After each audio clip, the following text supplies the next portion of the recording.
Dead by Daylight has been around for nearly a decade, and somehow, through all those years, one thing has remained consistent. Behavior Interactive loves making controversial updates. Some updates saved the game, some improved balance, and some completely broke Dead by Daylight. We're talking updates so bad they caused outrage across the community. Patches that made killers miserable, updates that made survivors miserable, and in some cases, updates that made literally everyone angry. Today, we're looking at the worst Dead by Daylight updates ever released. And trust me, some of these nearly changed the game forever. Number 6. Back in 2021, Behavior decided Dead by Daylight needed a modernized HUD. Sounds harmless, right? Wrong. The old HUD had been simple, clean, and easy to read. Everything important sat comfortably in the corners of the screen. Then Behavior changed everything. Suddenly, survivor portraits were shoved into the left side of the screen. Hook states moved, status effects moved. Information became harder to process, and players hated it. Then they changed it not even 2 weeks later. 2 years after the initial HUD rework in February 2023, Behavior released patch 6.5.1, which introduced occupied actions on the HUD. The biggest complaint wasn't even that it looked ugly. It was that it gave too much information. Now survivors could instantly see who was being chased, who was injured, who was occupied, who was healing. Solo queue survivors suddenly had way more coordination, which meant killers had a harder time. The community backlash was immediate. Behavior eventually made improvements, but first impressions? Disastrous. Number 5. Circle of Healing broke Survivor. Then came boons, and with boons came one perk that completely changed the game: Circle of Healing. When Michaela released, survivors gained the ability to bless totems.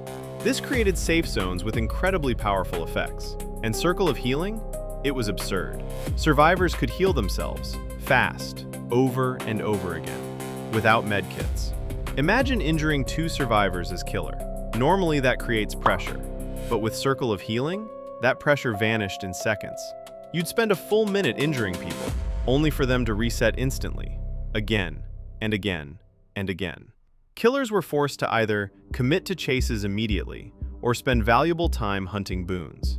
And even if you snuffed the boon, survivors could just relight it, over and over. Entire killer strategies collapsed overnight. Hit-and-run killers suffered the most. Characters like Wraith, Legion, Ghostface became significantly weaker because injuries barely mattered. This wasn't just strong, this was oppressive. Circle of Healing dominated the meta for months, and for many killer mains, this was one of the most miserable periods in DBD history. Number 4. The Dead Hard era. If you played during old Dead Hard, you already know. Dead Hard wasn't just strong, it was everywhere. The original version allowed survivors to dash forward and avoid hits. Sounds simple. In reality, it extended every chase. Every single chase. Killers had to constantly ask themselves, do they have Dead Hard?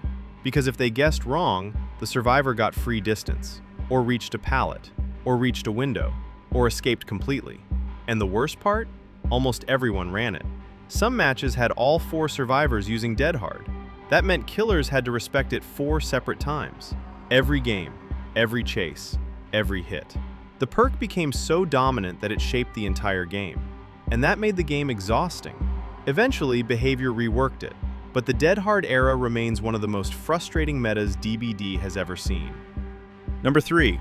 Patch 6.1.0 split the community.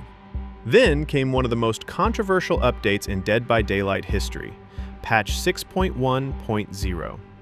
Behavior wanted to address balance, specifically survivors escaping too often. So they dropped massive changes. Killers got buffed globally, faster actions, faster breaking, faster cooldown recovery. Meanwhile, survivor meta perks got destroyed. Dead Hard, Decisive Strike, Iron Will, Spine Chill, nerfed. Hard. Behavior also increased generator repair times from 80 seconds to 90 seconds. That may not sound huge, but in Dead by Daylight, 10 extra seconds per gen is massive. The result? Chaos. Killer players celebrated. Survivor players panicked. The game suddenly felt much more punishing for solo queue players. Kill rates spiked, and community arguments exploded. Some players called this the healthiest update ever. Others said it ruined Survivor gameplay. Depending on who you ask, it either saved the game or made it worse. Number 2. Skull Merchant's release. Now we get into true disaster territory. Few killers have ever been hated this much, and honestly, it wasn't because she was overpowered in chase, it was because of what she encouraged: stalling, 3-gen defense, and painfully long matches. When Skull Merchant launched, her drones allowed her to lock down sections of the map. This made defending generators unbelievably effective. Some matches turned into 30-minute stalemates, sometimes longer. Killers would defend 3 gens. Survivors would try to break the setup. Nobody progressed. Games became exhausting, boring, frustrating, miserable. And the worst part? Neither side was having fun. The community response was brutal. Many players called her the worst designed killer in DBD history. Behavior eventually reworked her, but the damage was done. Skull Merchant had already become infamous. Even now, her reputation hasn't fully recovered. Number 1. Infinite loops and old DBD chaos. But nothing, and I mean nothing, compares to old Dead by Daylight.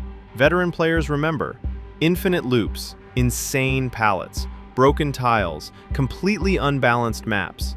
Back in early DBD, survivors could abuse structures that killers literally couldn't counter. Read that again: couldn't counter.